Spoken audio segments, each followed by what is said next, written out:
اگر رزق آتا ہے مگر ٹھہرتا نہیں تو آج جان لے یا کریم کو کس طرح پڑھنا ہے۔ یا کریم کا معنی ہے بے حد سخاوت کرنے والا، عزت دینے والا، بغیر حساب عطا فرمانے والا، احسان کرنے والا۔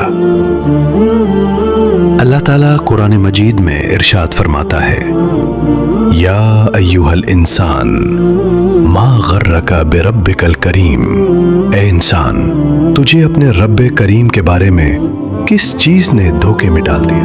اگر رزق میں رکاوٹ ہے، رزق کی بندش ہے، رزق میں برکت نہیں ہو رہی، یا رزق کی تنگی کا شکار ہیں، یا مشکلات میں پھنسے ہوئے ہیں، تو یا کریم کی فضیلت اور ذکر سے اب کی تمام مسائل حل ہو جائیں گے۔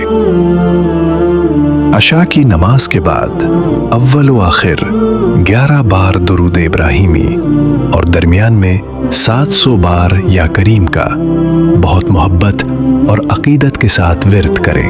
یہ عمل آپ نے 11 دن تک جاری رکھنا ہے۔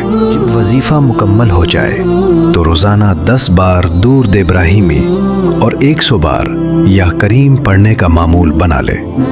انشاءاللہ یہ مختصر عمل آپ کی زندگی کو بدل دے گا۔ اگر آپ اللہ کے ناموں سے محبت کرتے ہیں تو میری چینل کو لائک اور سبسکرائب لازمی کریں۔